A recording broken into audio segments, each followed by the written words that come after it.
কিছু কিছু রোগীর আমরা এমনও পেয়ে থাকি যাদের ক্ষেত্রে রিং বেলুন অথবা বাইপাস করা সম্ভব হয় না। কমন কোশ্চেন থাকে যে আসলে রক্তনালীর এই ব্লক সমস্যার চিকিৎসা কি? তাই হাঁটতে গেলে পায়ে ব্যথা। আসসালামু আলাইকুম, আমি ডাক্তার মইনুল মাহমুদ সানি, সহকারী অধ্যাপক হিসেবে কর্মরত রয়েছি ভাস্কুলার সার্জারি বিভাগ, বাংলাদেশ মেডিকেল বিশ্ববিদ্যালয়, সাবেক পিজি হাসপাতাল। প্রতিনিয়ত আমাদের কাছে রক্তনালীর ব্লক সমস্যা নিয়ে রোগীরা উপস্থিত হচ্ছেন।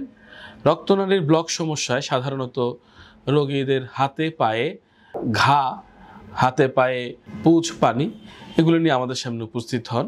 সাধারণত উক্ত রোগীরা প্রাথমিক অবস্থায় হাঁটতে গেলে পায়ে ব্যথা এবং কিছুক্ষণ হাঁটার পরে পা ধরে বসে পড়েন এবং পরবর্তী সময়ে রেস্ট নিয়ে আবারও হাঁটতে পারেন। এমন রোগীরাই রক্তনালীর ব্লক সমস্যা নিয়ে আমাদের কাছে উপস্থিত হন।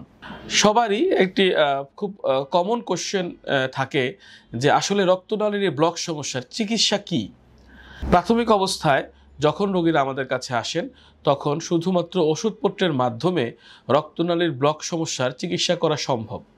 কিন্তু দুঃখের বিষয় হচ্ছে আমাদের দেশে ম্যাক্সিমাম রোগীরাই আমাদের কাছে যখন উপস্থিত হন তখন পায়ে ঘা, টিস্যু লস বা আলসার নিয়ে আমাদের কাছে আসেন এবং তখন অপারেশন ছাড়া আসলে আর কোনো সমাধান থাকে না।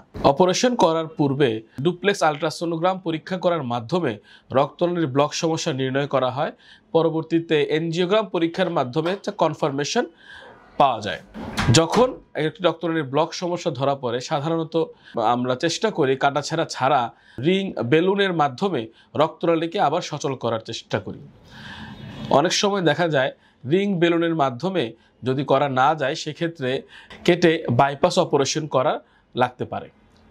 কিছু কিছু রোগীর আমরা এমনও পেয়ে থাকি যাদের ক্ষেত্রে রিং বেলুন অথবা বাইপাস করা সম্ভব হয় না।